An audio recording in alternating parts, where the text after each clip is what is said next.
ജീവനുള്ള ദൈവത്തിൻ്റെ ഭക്തന്മാർക്ക് വേണ്ടി പ്രവർത്തിക്കുന്ന ഒരു ദൈവം സ്വർഗത്തിലുണ്ട്. ദൈവം കൽപ്പിച്ചാക്കിയിരിക്കുന്ന ദൂതന്മാരും അവർക്ക് വേണ്ടിയുണ്ട്. ആ ദൈവത്തിൻ്റെ അഗ്നിജ്വലയ്ക്കത്തുള്ള കണ്ണിൻ്റെ ജ്വലനത്തിന് ഇതുവരെയും ഒരു മാറ്റവും സംഭവിച്ചിട്ടില്ല.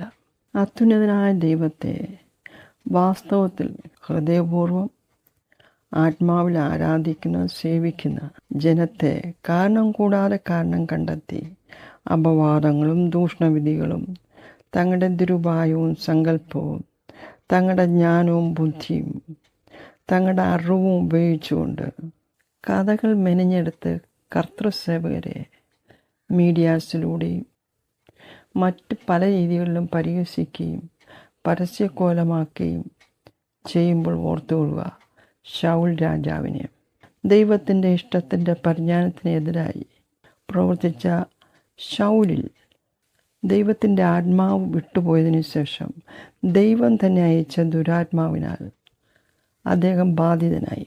എന്നാൽ ശൗലിൻ്റെ ഭൃത്യന്മാർ അത് മനസ്സിലാക്കി. ശൗലിൻ്റെ ഭൃത്യന്മാർക്കുണ്ടായിരുന്ന ആ കാഴ്ചപ്പാട് ഇന്ന് നമ്മുടെ സഭകളിൽ ഉന്നതന്മാരായ പലർക്കും ഇല്ലെന്നുള്ളത് കഷ്ടം തന്നെ. ഒരു വലിയ നഷ്ടവും കൂടിയാണത്.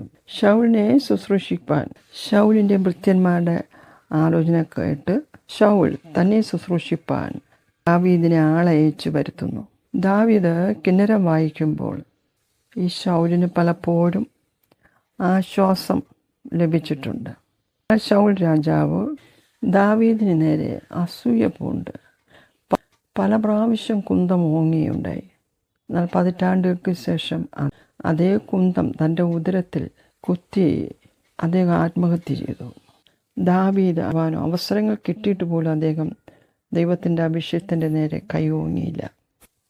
ദൈവത്തെ സ്നേഹിക്കുന്നവർ, ദൈവീയ പ്രമാണം അനുസരിക്കുന്നവർ ദൈവത്തിൻ്റെ അഭിഷിക്തന്മാർക്ക് നേരെ പ്രശ്നം സൃഷ്ടിക്കാൻ പാടില്ല. തൻ്റെ കുന്തത്താൽ തൻ്റെ വാളിനാൽ തന്നെ താൻ നശിക്കുമെന്ന് അദ്ദേഹം ഒരിക്കൽ പോലും ചിന്തിച്ച് കാണത്തില്ല. എന്നാൽ അങ്ങനെ സംഭവിക്കേണ്ടി വന്നു.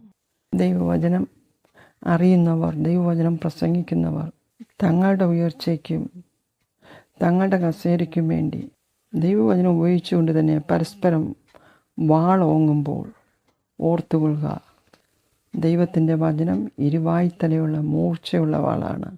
ദൈവഹിതത്തിനെതിരായി വാളെടുക്കുമ്പോൾ ആ വാൾ തന്നെ ഞങ്ങളുടെ നാശത്തിന് കാരണമായിത്തീരും. വാളെടുക്കുന്നവൻ വാളാൽ നശിക്കുമെന്ന് കർത്താവ് നമ്മോട് പറഞ്ഞിട്ടുണ്ടല്ലോ.